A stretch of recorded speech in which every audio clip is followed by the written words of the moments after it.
रमज़ान एक बाबरकत महीना, इबादत, सब्र और रहमतों का वक्त। लेकिन एक मसला जिसे बहुत से लोग नज़रअंदाज करते हैं वो है बदहज़मी।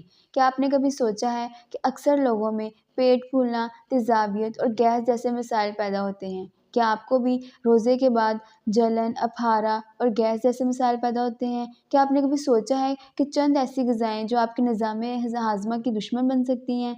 तो अगर आप चाहते हैं कि इस रमज़ान आपका मैदा ख़राब ना हो, आप बिल्कुल हल्का और तवाना महसूस करें, तो इस वीडियो को एंड तक लाज़मी देखें। रमज़ान में बदहज़मी, सीने की जलन और गैस की 3 वजूहात हो सकती हैं। सबसे पहले आती है तली हुई और चटपटी चीज़ें, कि हम अक्सर क्या करते हैं कि इफ्तारी के टाइम रोल, समोसे, पकौड़े, कचौरियाँ ये सब कुछ खा रहे होते हैं, जिससे क्या होता है कि बदहज़मी के चांसेस और सीने की जलन, मैदे की जलन जो है वो बढ़ जाती है। इसके अलावा आते हैं मसालेदार चीज़ें।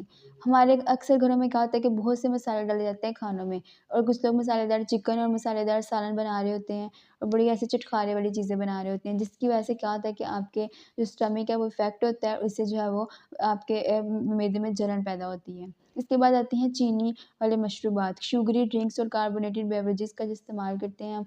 हमारे जो रूह अफ़ज़ा जो भी शरबत बनते हैं उनमें हमारे वाइट जो शुगर है उसका इंटेक होता है।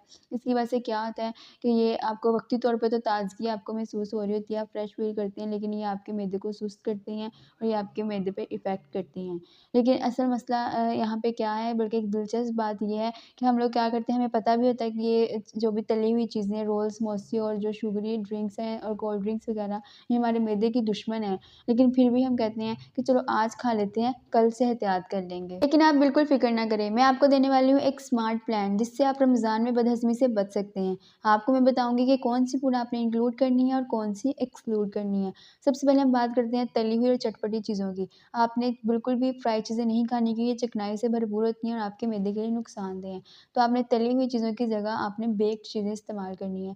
चिकन पकौड़े को आप ऐसे ग्रिल कर लें या फिर बेक कर लें। जो भी आपने अपने समोसे, रोल, पकौड़े जो भी कुछ है, आपने इसको जो है वो बेक करना है। इसके अलावा आपने ज़्यादा कोशिश करनी है कि आप इसकी जगह आप दही भल्ले का इस्तेमाल कर सकते हैं, फ्रूट चाट का इस्तेमाल कर सकते हैं, चना चाट इस्तेमाल कर सकते हैं। इसके अलावा आप कोई भी जो है वो बीन सैलेड इस्तेमाल कर सकते हैं। आपने इन चीज़ों का इंटेक करना है जो आपके मैदे के लिए जो है वो अच्छी चीज़ें हैं।